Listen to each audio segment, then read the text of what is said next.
prêt, hein, on est bien. Ça va se passer. Ça va très bien se passer. Et donc là, ce matin, pour ouvrir les hostilités, je suis avec Michael de Casse Départ. C'est ça. Voilà. Alors, c'est quoi Casse Départ? Alors Casse Départ, c'est une association qui est basée à Aire-sur-la-Dour. Ça fait maintenant un peu plus de 10 ans qu'on existe du coup.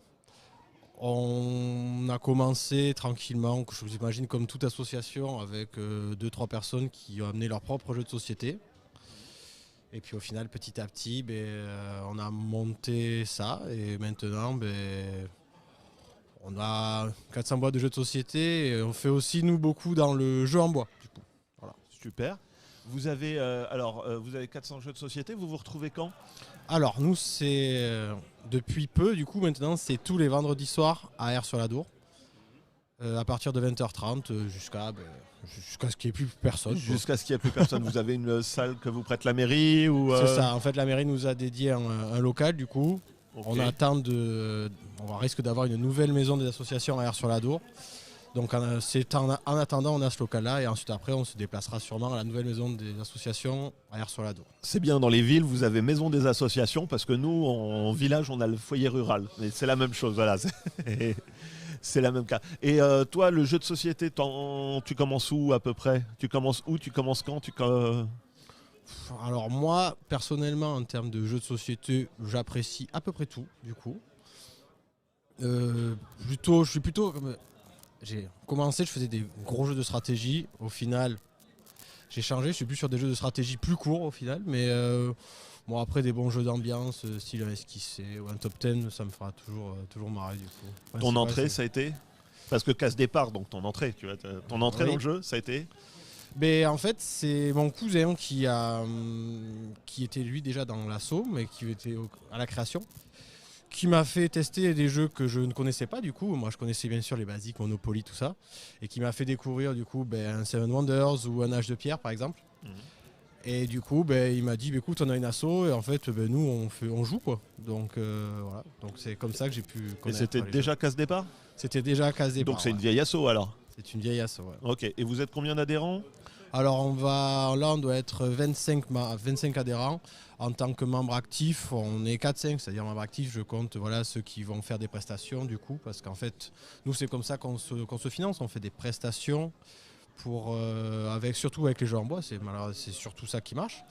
Et au final, c'est comme ça qu'on va faire des Noëls d'entreprise, on va faire des fêtes des écoles, on va faire des choses comme ça. Et en fait, grâce à ça, ça nous permet du coup d'acheter des jeux et aussi de proposer un festival de jeux gratuit aussi au public. C'est ça, c'est ce qu'on disait en off finalement tout à l'heure. Aire-sur-la-Dour, parce qu'on se dit c'est quand même une ville, donc tu peux avoir un petit peu de public. C'est vrai que dans le monde du jeu de société, tu te dis c'est pas très parleur tout le temps, mais 25 personnes, c'est vrai que tu te dis que c'est court à bouger, à motiver. C'est pas évident, mais après, d'un autre côté, le Covid, on dit qu'il a fait du mal, mais pour le jeu de société, je crois que ça a fait pas mal de bien parce que les gens, au final, confinés chez eux, se sont recentrés aussi sur le jeu de société. Et nous, c'est vrai qu'on a eu pas mal de nouveaux en fait qui sont venus dans l'assaut et qui ont eu envie aussi de s'impliquer un peu plus après Covid du coup. Donc la plupart disaient qu'ils avaient découvert les jeux de société mais pendant le confinement, en famille. Donc c'est peut-être le seul côté positif qu'on a eu. Alors nous on l'a ressenti à notre niveau, on l'avait ressenti un petit peu différemment. C'est qu'en effet il y a eu beaucoup de gens qui se sont mis aux jeux de société et ça c'est super cool. Par contre on a eu l'impression qu'il y a eu la création de beaucoup de microcosmes qui fait qu'en fait les gens jouent chez eux et ils ont du mal à se déplacer vers vous l'avez pas ressenti comme ça finalement, ça vous a amené un petit peu plus de monde. Ça nous a amené un peu plus de monde, des gens nouveaux. Ouais. Et parce que y avait aussi le fait, on a peut-être un peu communiqué sur ça. C'est vrai que nous on a 400 jeux, on peut les prêter, on peut les trucs. C'est toujours intéressant pour les gens. Donc comme nous notre adhésion n'est pas très chère, on est à 5 € à l'année du coup. Donc les gens arrivent, ils savent qu'ils peuvent prendre des jeux, les garder pendant un mois et puis jouer avec, revenir. Ça permet de faire aussi des économies. Puis je crois qu'après, dans nous ça a été notre chance aussi peut-être. Les gens avaient besoin de voir du monde et au final ça a été pas mal, ça a permis du coup de voir des gens et en plus de jouer autour des jeux de société. Donc, Mais nous il faut pas non plus c'est vrai qu'on a aussi des jeux en bois nous aussi. Donc ça aide, c'est parlant. Il y a des très très bons jeux en bois aussi. Oui. C'est pour pour ça. Nous, on a, enfin, je sais que Carom, Molki, Cube, tous ces cornhole, voilà, ça parle facilement, ça se joue facilement, tu l'emmènes facilement aussi en extérieur, tu le proposes aux entreprises, ça part, quoi. C'est ça. Facile. Mais nous, on a commencé comme ça, on se faisait nos propres jeux en bois, donc on faisait des journées fabrication de jeux en bois. Et puis au final, on a, grâce au festival RPGR, c'est à nos amis de l'AMC du coup, ils nous ont trouvé quelqu'un, monsieur Alain Pata, qui fait des jeux en bois, donc qui a créé le jeu du 13. Et au final, bon, on n'était pas terrible dans les jeux en bois à côté des siens, donc du coup, petit à petit, on a acheté les siens. Oui, non, Alain Pata, quand on veut un jeu en bois et qu'on va chez Alain Pata, voilà, on sait que ça va être de la qualité, on sait que ça va être cool. Toi, sur le festival, on va changer un petit peu. Là, aujourd'hui, tu vas faire quoi? Alors moi, justement, je vais être au jeu en bois. Et ensuite, après, comme j'ai pas pu venir pour les jeux éditeurs, tout ça, donc en fait, après, je vais être sur les jeux libres, du coup. D'accord. Mais ça me va très bien, je serai un peu plus à l'aise, je connais plus de jeux, du coup. Ouais, ça marche. En jeu en bois, là, on a vu, qu'est-ce qu'on a? On a le cornol, justement, on a le molki, Il y a un molki, il y a un cornol, j'ai vu qu'il y avait un aérobie, il y a du billard japonais. Je pense que j'ai vu un pastrap, pas sûr, je vais aller voir ça quand même. Et ensuite, après, j'avoue qu'il y avait même des jeux que moi je ne connaissais pas, donc c'est parfait, je vais pouvoir les découvrir comme ça. Ça, c'est top. Et sur le festival, dans tout ce que tu as vu qui est présenté, tu as joué un petit peu hier, une recommandation? Alors, j'ai pas beaucoup joué hier, mais après, moi je jouais à After Us du coup, donc j'ai plutôt apprécié. D'accord. Voilà. C'est génial parce qu'en fait, on parle de After Us, tous les intervenants parlent de After Us depuis hier, et c'est soit déception, soit reco. Voilà. Alors moi, disons que je connaissais pas, donc je peux pas avoir, je peux pas avoir trop de trucs, mais bon. Mais ouais, moi, écoute, moi, j'ai apprécié, ça va. Ok, génial.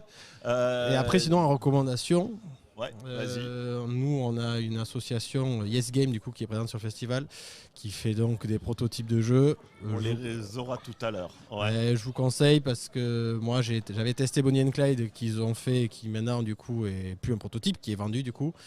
Et sincèrement, c'est très très bien. Donc je vous conseille, si vous pouvez aller voir Yes Game sur leur prototype, cool. C'est pas mal. Donc voilà, donc recommandation, Yes Game. Le chat, est-ce qu'ils ont avec sa grosse... Ah non, c'est pas pareil, me dit Réseau.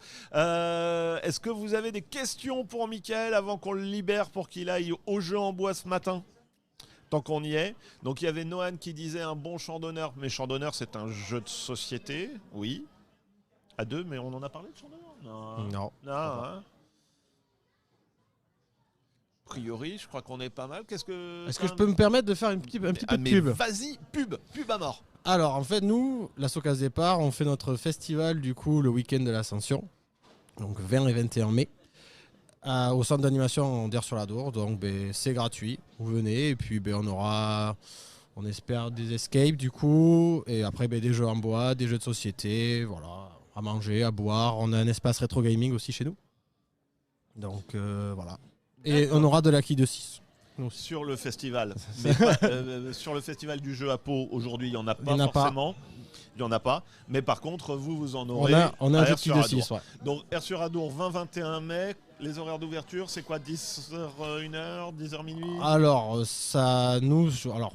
ne sait pas si on va ouvrir samedi matin, on va voir. Mais sinon, ça sera 10h, 2h du matin. Et après, le dimanche, c'est 10h, 18h. Ok. Donc on se retrouve à Air-sur-Adour parce qu'entre temps, si on se rappelle bien, on a aussi les fêtes de jaune qui se passent début mai, je crois. On en parlait hier, j'ai oublié. C'est pas impossible. Voilà, yes. Merci beaucoup Mickaël. Merci et puis un très bon festival à toi. Et puis je sais pas, peut-être on se verra dans les tranchées, dans les travées. Dans les travées. Voilà. Puis si on peut se voir autour d'une bière ou autour d'un jeu, c'est très bien aussi. Ça marche aussi. À consommer avec modération, bien entendu. Évidemment. Merci Mickaël. Merci.